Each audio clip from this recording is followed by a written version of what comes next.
Nous allons continuer toujours dans les options de mise en page ici, en parlant des sauts de page et des sauts de section. Je vais changer l'affichage pour que ça soit un peu plus visible. Je vais mettre l'affichage à 100%. Je vais commencer par parler des sauts de page. Bien, comme son nom l'indique, un saut de page, c'est un élément qui permet à un texte de commencer sur une nouvelle page. Quand je vois par exemple ce document, après l'organigramme d'Isaac qui est ici, ici par exemple, ici l'organisation d'Isaac, je vois organigramme ici et l'organigramme proprement dit est sur une autre page. Donc je peux avoir envie de faire en sorte que organigramme-ci commence directement au début de cette page. Donc pour cela, il y a plusieurs manipulations possibles. Lorsqu'on n'est pas très habitué ou bien très avancé dans l'utilisation de Word, on peut se placer à ce niveau-ci et taper entrée, entrée, entrée, entrée, entrée, entrée, entrée, entrée, entrée, entrée, jusqu'à ce que le document, le texte se retrouve à la page suivante. L'inconvénient avec ceci, c'est que si j'ajoute du texte ici, n'importe quoi, si j'ajoute peut-être plusieurs textes, en fait, ce sont des nouvelles lignes que j'ajoute et ce décalage-là va se répercuter sur la page suivante. Pour bien voir ça, on va aller dans Accueil et afficher le caractère masqué. Et vous voyez que ici, les différents P renversés là, indiquent que j'ai tapé sur la touche Entrée pour passer en fait sur un autre paragraphe. Vous voyez le nombre de paragraphes vides qui sont là. Et voilà, un paragraphe qui est déjà, un paragraphe vide qui s'est déjà inséré ici au début de cette page.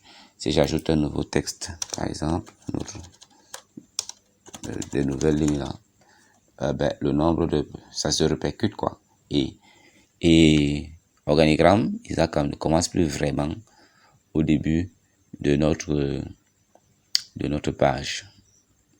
Donc, là, pour pouvoir pallier à ceci, on va utiliser ce qu'on appelle des sauts de page. C'est-à-dire, on n'aura pas besoin de mettre tous ces espaces, que je vais d'ailleurs supprimer. Je les sélectionne et je les supprime. Donc là, on aura ceci. Et si je veux que organigramme Isaac commence sur la page suivante, je vais donc faire ce qu'on appelle à ce niveau-ci. Là, je me mets là. Je vais faire un saut de page. Bien, il y a plusieurs façons de le faire. La première, c'est d'aller dans l'onglet Insertion. Et dans le groupe Page, je clique sur Saut de page. Donc, il y a une description qui apparaît que nous pouvons lire. Je clique donc sur Saut de page et on voit que là, le document est directement allé sur la page suivante. Et on n'a plus les paragraphes vides qu'on avait au début. Au contraire, ces paragraphes ont été remplacés par une ligne là.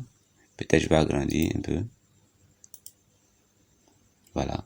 Une ligne en pointillé où on a écrit saut de page. Ça indique qu'à ce niveau, nous avons inséré un saut de page. Bien. Ceci n'est visible que si on affiche les caractères masqués. Si je les désactive, on n'a rien du tout. Donc, ça n'a l'air de rien, ça a l'air d'un document normal.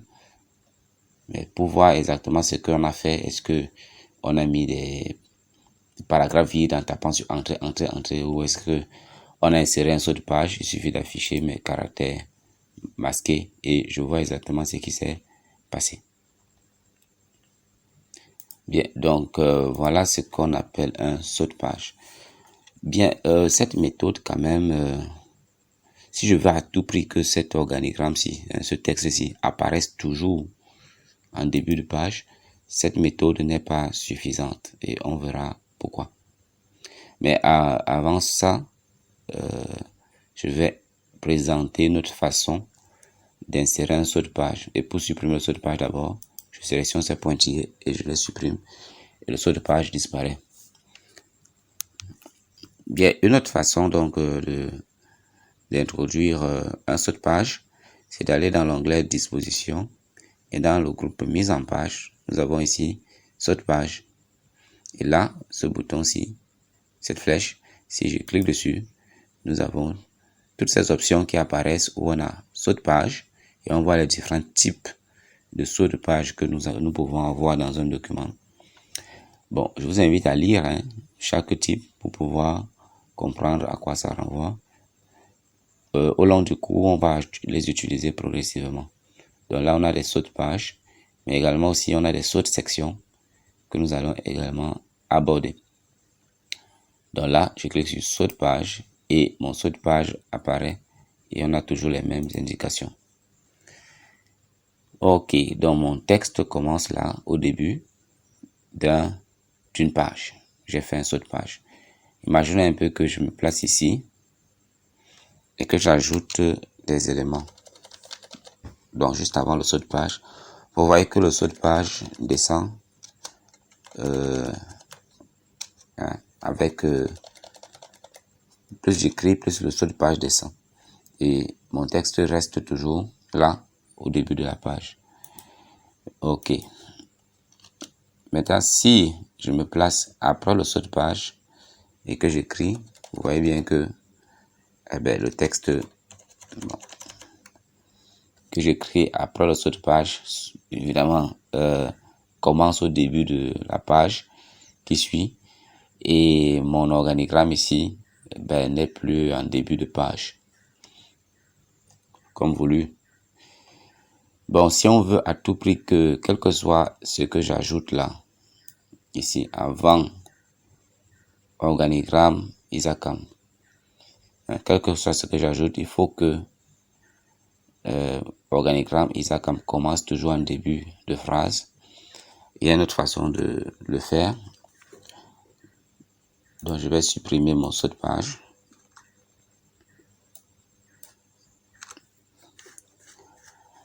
Alors, je vais me placer exactement ici au début de l'endroit, au début du texte que je voudrais voir commencer toujours au début d'une page.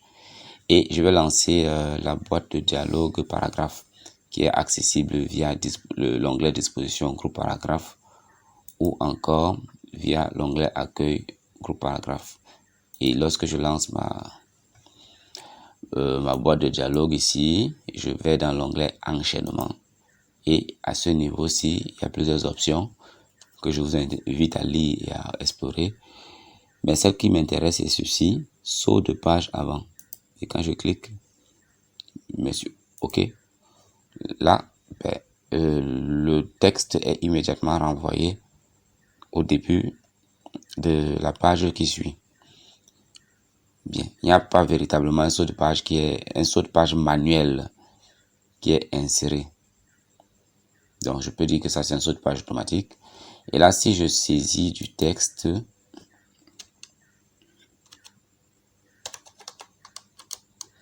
n'importe quoi, et si je saisis, si j'ajoute du texte là,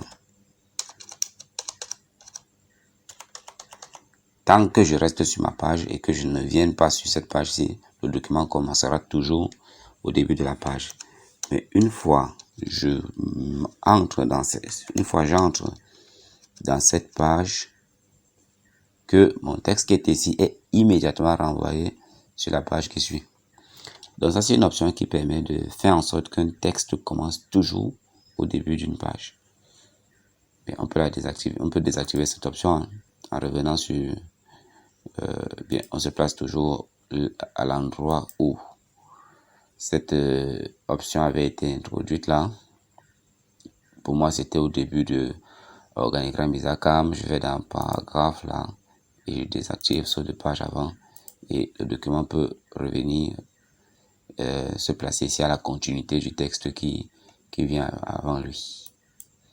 Donc, ce que je vais faire, je vais supprimer tout ceci et insérer plutôt un saut de page manuel comme on vient de le voir. Bien, ce qu'il faut préciser également ici, c'est qu'il existe un raccourci clavier pour insérer un saut de page manuel. On se place à l'endroit où on veut insérer le saut de page manuel et on appuie sur CTRL Entrée. Et en appuyant sur CTRL Entrée sur le clavier, mon saut de page manuel apparaît. Donc voilà pour ce qui est des sauts de page. Actuellement, nous allons parler des sauts de section. Nous allons parcourir notre document et on va vouloir faire une certaine manipulation. Disons que ici, par exemple, à partir d'ici, pour notre organigramme, on veut que cette page-ci soit en paysage, par exemple, pour bien voir notre organigramme. Alors, on a vu, on va dans disposition, orientation, et on prend paysage. Voilà. Là, notre document, ici, organigramme est en paysage. Mais seulement, on se rend compte qu'en fait, c'est tout le document qui a été mis en paysage. Comment faire pour que uniquement ce format-ci soit mis en paysage et les autres restent identiques en fait? C'est ça, c'est l'intérêt en fait des sections. Les sections vont en fait diviser notre document en morceaux et nous permettant de faire toutes les manipulations possibles dans chaque morceau sans affecter les autres. C'est comme si notre document était une maison et les sections en fait ce sont des pièces de la maison. On peut adopter un design au salon, un autre à la cuisine sans que ça n'affecte le salon. Donc les sections vont venir en fait diviser notre document en pièces et dans chaque pièce maintenant, chaque partie de ce document délimité par les sections, on peut faire tout ce qu'on veut. On peut modifier l'orientation du texte sans que ça ne modifie, ça n'affecte les autres parties du document. On peut modifier les marges, on peut modifier la taille du format, on peut faire toutes les modifications.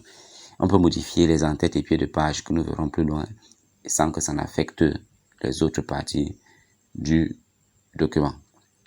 Donc, quand vous pensez aux sections, gardez bien en tête l'analogie avec les pièces d'une maison. Je vais donc revenir en portrait, ici.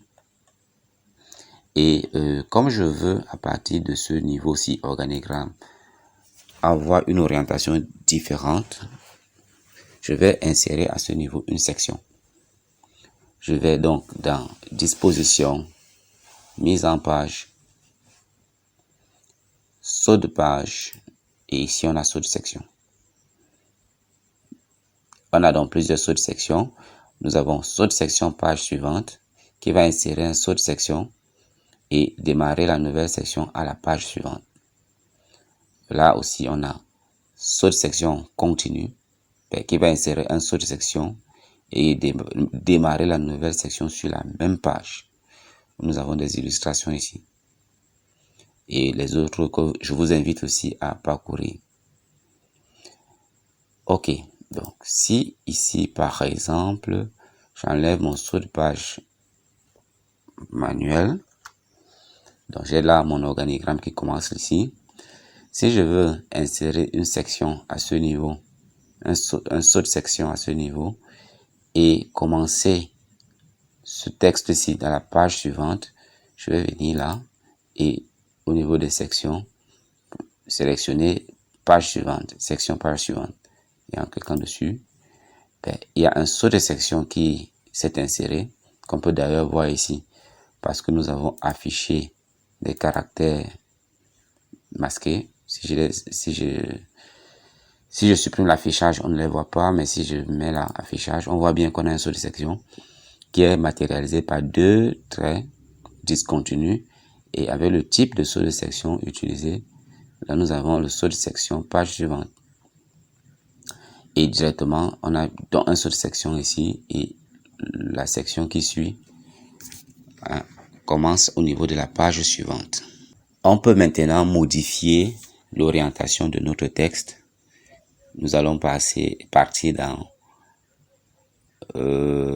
disposition, orientation, et je vais prendre paysage. Et on voit clairement que l'orientation paysage s'est appliquée juste à partir de notre section ici. La section précédente n'a pas été affectée, elle est restée en portrait. Bien, donc ici, on voit plus tard que ça s'est appliqué un peu partout là. En fait, sur la suite du document. Donc, ce que je peux faire, je peux venir là, ici, et définir une autre section, page suivante, pour envoyer tout ça sur la page suivante. Section, page suivante, voilà. Vous voyez que ici, une autre section, une seule section est aussi est apparue.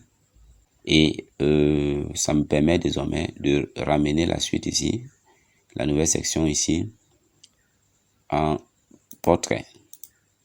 Voilà. Et le reste du document est en portrait.